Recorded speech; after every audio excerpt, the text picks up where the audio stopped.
Hi, I'm Karen Anderson, Director of Supporting Success for Children with Hearing Loss. I bet you're viewing this webcast right now because you've seen that Supporting Success now has webcasts for sale for view. I bet you might have a good idea that you're wondering about presenting as one of the Supporting Success webcasts. Your interesting and practical try this tomorrow idea really could earn you some dollars.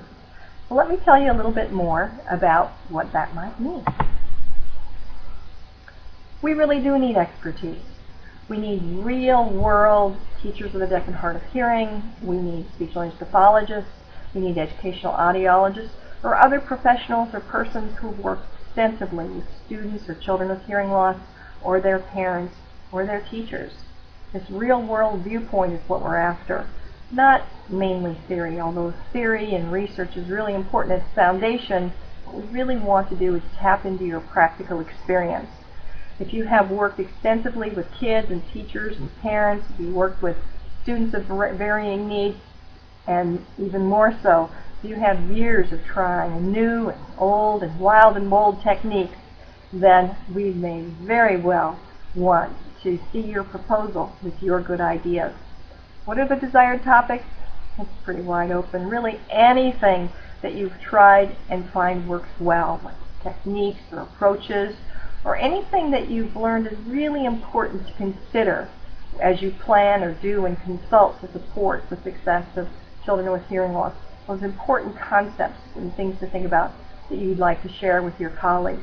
Really anything that addresses the needs of children with hearing loss is what we're interested in. Because the end point is to improve the successful outcomes of our students or our children with hearing loss through the use of evidence-based practices. And what do we mean by evidence-based practice? Well, there's two general ways of thinking about it. The first is practice based on research studies.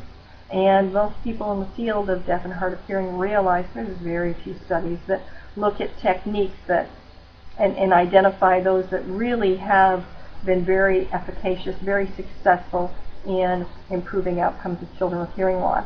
The other way to look at evidence-based practices are is evidence of the effectiveness of a practice from systematic collection of data, from observing if what you've just tried has made a difference, of gathering pre-test, post-test data to identify how well your approaches or techniques have improved student outcomes. Really, in other words, that's just good teaching. So share your success stories, share your knowledge, and most of all, share your passion, and contribute to building a better future for children with hearing loss. What topics? Again, it's pretty wide open. It includes collaboration, mental health, communication modality instruction, including ASL, speech, listening and spoken language, evaluation and progress monitoring, instructional practices.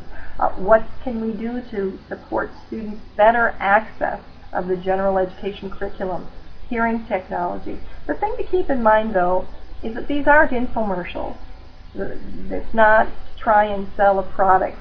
But what is really welcome is for presenters who say, this is the problem I was noticing, and these are the things I've tried, and this is what I found really worked. Let me share the data with you. Let me share some case examples. That's really what we're after, because that's what we think that the field really is looking for. So how does this work? The first step is to submit a proposal. Not everybody's proposal is going to be accepted, but you don't know until you submit a proposal.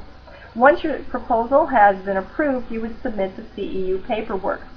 Supporting Success has chosen to offer A.G. Bell Listening and Spoken Language Specialist CEUs because it was important to provide some rigor to the review of the purpose and objectives of each of our webcasts. The Listening and Spoken Language Specialist CEUs fall into 9 broad areas, including educational techniques for working with students with hearing loss. So please do not take this to mean that we are not willing and open, or we don't want any presentations that talk about ASL or teach speech or more visual forms of language and communication. There's a great number of students for whom those are really critical ways to communicate.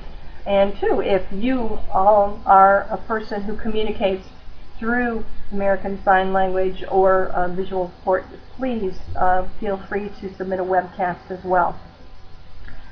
Once your paperwork has been submitted, then you start to work on your PowerPoint using the template. You can see an example of the template in front of you.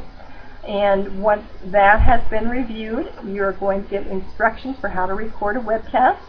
And once your webcast has been completed and uploaded, that's when you can start earning some funds.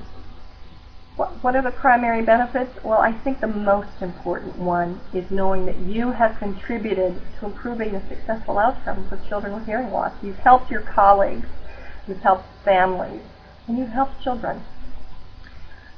As you may know, each of the Supporting Success webcasts costs the participant $20 to view. As a presenter, you would receive $10 of that, and most of the rest would go for expenses to make sure that we keep these webcasts up and running and captioned.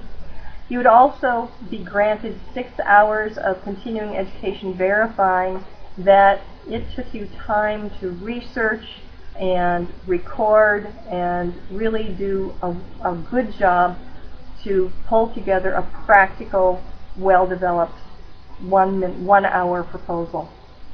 And then practical, popular, interesting topics really may earn you a tidy supplemental income. So recording a webcast sounds hard, but it's really easy.